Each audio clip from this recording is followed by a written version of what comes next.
दोस्तों, मैं राहुल नागपाल और आप देख रहे हैं सोशल मीडिया। हम लोग हैं गाजीपुर बॉर्डर पर और गाजीपुर बॉर्डर पर जैसा आपको विदित है कि किसान आंदोलन चल रहा है। किसान आंदोलन को चलते हुए लगभग 4.5 महीने का समय बीत चुका है। हमारे साथ में सेंगल साहब हैं जो बंगाल दौरे से वापस आए, और बंगाल दौरे का मतलब है कि वहाँ पर जो चुनाव चल रहा है और चुनाव में मोदी वर्सेस दीदी का जो टक्कर है वो सही मायने में वहाँ जो सोशल मीडिया और इलेक्ट्रॉनिक मीडिया और मेन स्ट्रीम मीडिया पर जो दिखाया जा रहा है, मोदी जी की हवा चल रही है, मोदी जी की आंधी चल रही है, बीजेपी की सरकार बन रही है, 200+ सीट आ रही है, उनमें सच्चाई कितनी है? क्या वाकई मोदी जी की या बीजेपी की वहाँ सरकार बन रही है या मामला कुछ और है? सेंगल साहब, आप कितना घूमे बंगाल में? पूरा घूमे बंगाल में, 1 महीना रह के आए हैं। मोदी जी की सरकार बन रही है नहीं बन रही? नहीं बन रही। आप तो कैसे कह रहे हो? मोदी जी तो कह रहे हैं हम तो 200+। मोदी जी दिल्ली में क्या कह रहे थे, आप लोगों ने सुना होगा। जब अमित शाह जी पर्चे बांट रहे थे, क्या हुआ? मोदी जी जब मध्य प्रदेश में चुनाव लड़ रहे थे, क्या हुआ? राजस्थान में क्या हुआ? हरियाणा में क्या हुआ? ऐसे पश्चिम बंगाल में ये इनका तरीका है कि 2/3 बहुमत लेंगे, 200 लेंगे, और ये इस हवा को बनाते हैं मीडिया के माध्यम से। और फिर चुनाव आयोग ने चुनाव जिताने के लिए पूरी ताकत लगाता है। जैसे बंगाल में ईवीएम बीजेपी की गाड़ी में, चुनाव आयोग के पास गाड़ी नहीं है क्या? है बीजेपी की गाड़ी में कैसे ईवीएम जा सकता है? चुनाव आयोग पर सवाल उठाओ। चुनाव आयोग देश को गुमराह करता है। चुनाव आयोग ठेकेदार है अंबानी अडानी का कि मैं चुनाव जिता के दूंगा। कितनी विधानसभा सीट आप बंगाल में घूमे?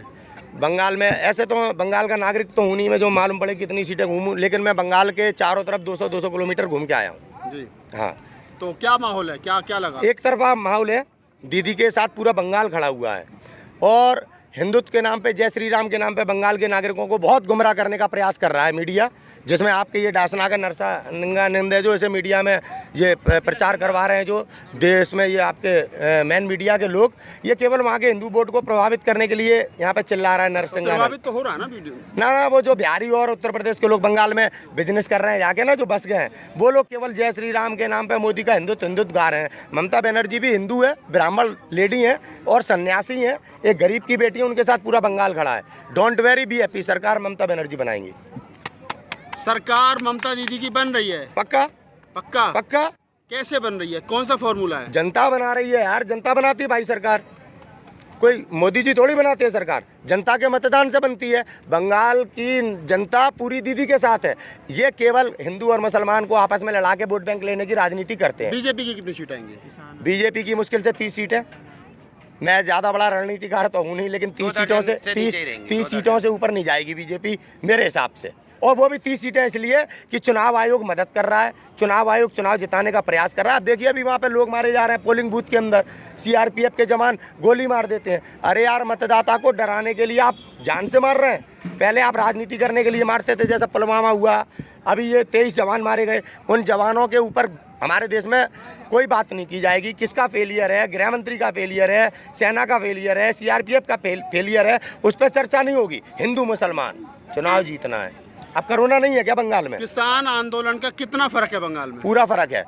किसान आंदोलन की बहुत बड़ी महत्वपूर्ण भूमिका है, जिसके कारण आज ममता बनर्जी इन प्रधानमंत्री जी के खिलाफ चुनाव लड़ पाने में आज सक्षम हो रही हैं। अगर किसान आंदोलन आज ना खड़ा होता तो निश्चित तौर पर ममता बनर्जी को बहुत और संघर्ष करना पड़ता।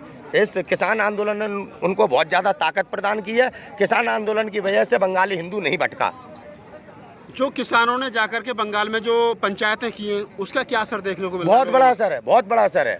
अगर ये राकेश टिकैत जी और ये संयुक्त किसान मोर्चा अगर ये नहीं जाता तो बंगाली हिंदू इनके षड्यंत्र में आ जाता और वहाँ हिंदू मुसलमान हो जाता। लेकिन किसानों की जो वहाँ पे एकदम छाप गई, जो उस छाप ने बंगाली हिंदुओं को भटकने नहीं दिया। बंगाली हिंदू खुद सवाल करता है। जब आदित्यनाथ योगी वहाँ पहुँचे कि हम सोनार बंगला बना देंगे, तो उन्होंने कहा वो किसान बैठे उनके साथ आप क्या कर रहे हैं? तमाम तरह से बंगाली हिंदुओं ने किसानों के मोर्चे पे इन भाजपाइयों को घेरा है। इनके पास वहाँ प्रत्याशी नहीं है, इनके पास वहाँ पोलिंग बूथ पे एजेंट नहीं है, कैसे चुनाव जीत सकते हैं? मैं पूछना चाहता हूँ देश की जनता से। ईवीएम तो उनके साथ? हाँ, ईवीएम उनके साथ है, चुनाव आयोग उनके साथ है, देश का प्रधानमंत्री चुनाव लड़ रहा है, गृह मंत्री चुनाव लड़ रहा है, तमाम भारतीय जनता पार्टी के लोग एकजुट होकर ममता बनर्जी पे हमला कर रहे हैं। एक कहावत नहीं थी ना, रजिया फंस गई गुंडों में? ऐसे ही हमारी ममता दीदी जो सन्यासी हैं, एक हिंदू लेडी हैं, जो गरीब की बेटी हैं, वो आज प्रधानमंत्री मोदी जी के इन गुंडों के बीच में फंस गई हैं। गुंडों के बीच में आदित्यनाथ योगी 28 मुकदमे थे इस पे, सीएम बन गया, मुकदमे माफ करा लिए, महात्मा हो गया। तड़ी पार थे देश के गृह मंत्री, तड़ी पार। और आज वो देश के गृह मंत्री हैं तो क्या तड़ी पार नहीं रहे, क्या अपराधी नहीं रहे, या उन्होंने जुर्म नहीं किया? ये लोग गुंडे प्रवृत्ति के लोग एक हिंदू महिला पर हमलावर हैं। बंगाल की जनता और बेटी पूरी दीदी के साथ खड़ी है, आपको विश्वास के साथ बता रहा हूँ, और मेरी बात का प्रमाण 2 मई को आपको देखने को मिलेगा। 2 मई को 30 से 35 कर सकते हैं। आपको नहीं लगता ममता बनर्जी ने अपना चुनावी क्षेत्र छोड़कर नंदीग्राम से चुनाव लड़ी है, उनका पक्ष कहीं हल्का होगा? नहीं, ऐसा है, ममता बनर्जी मान सम्मान स्वाभिमान वाली लेडी हैं। शुभेंदु अधिकारी ने चुनाव जीतने के लिए सोचा एक टेलर मार दूं, लेकिन दीदी कहाँ, दीदी अपमान सहन नहीं करती। ममता बनर्जी मर सकती हैं लेकिन अपना अपमान सहन नहीं कर सकती। मान सम्मान स्वाभिमान के साथ जीवन व्यतीत करने वाली महिला है ममता दीदी।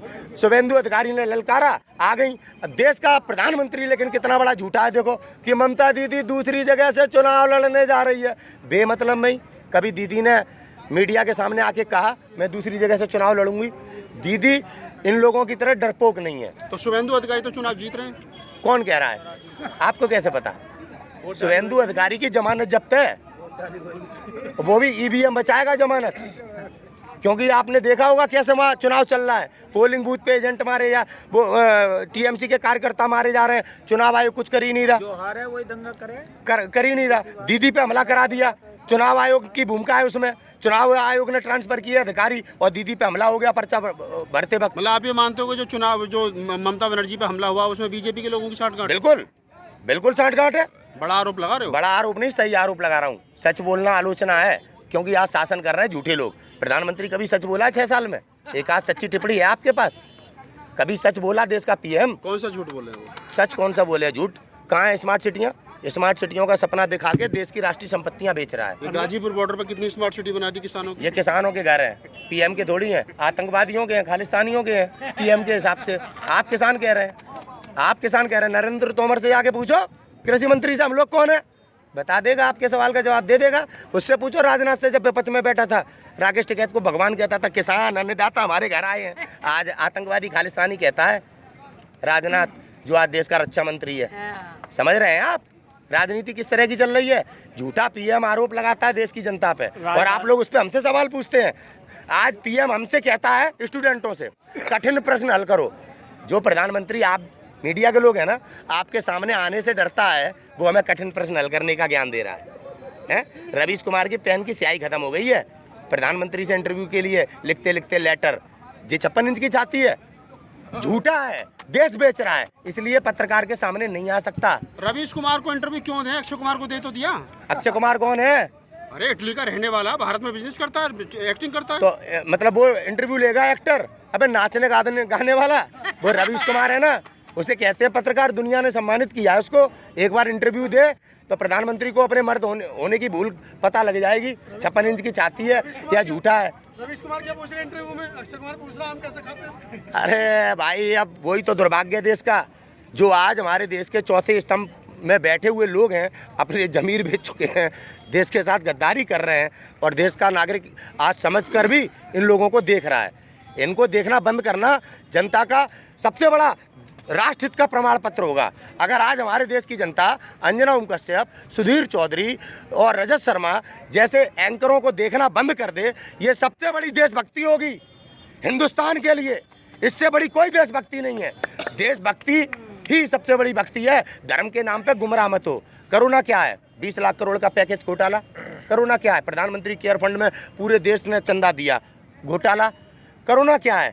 हमारे जितने सिस्टम में बैठे लोग हैं उनकी पेंशनें कटना, उनके अधिकार खत्म करना, ये है महामारी। सर्दी जुकाम खांसी को कहते हैं कोरोना, जिसका कोई प्रमाण नहीं। मास्क पे जुर्माना है। क्या हमें मास्क बचा रहा है कोरोना से? क्या कोरोना से हमें मास्क बचा रहा है? किसान साहब जो बंगाल का दौरा करके आए और उन्होंने बताया कि बंगाल में 100 के 100% जो है वो ममता बनर्जी की सरकार बन रही है, और बीजेपी जो 200 पार का नारा लगा रही है, इनका कहना है कि ज़्यादा से ज़्यादा 3 से 30 हो सकते हैं, और बहुत ज़्यादा अगर सारे सिस्टम भी पूरी ताकत लगा ले तो 35 या 2 दर्जन या 4 दर्जन यानी 48 से ऊपर, 50 से ऊपर किसी भी हालत में बीजेपी नहीं जा रही है। बीजेपी 200 प्लस जाएगी या 50 पे सिमट जाएगी, ये तो 2 तारीख को पता चलेगा, 2 मई को। लेकिन कम से कम जो लोग वहाँ घूम करके आए वो ग्राउंड रिपोर्ट आप लोगों को बता रहे हैं, और हमारी भी ड्यूटी बन जाती है कि आपको वो ग्राउंड रिपोर्ट आप तक पहुँचाई जाए। मैं राहुल नागपाल, कैमरामैन CL बोध के साथ, गाजीपुर बॉर्डर।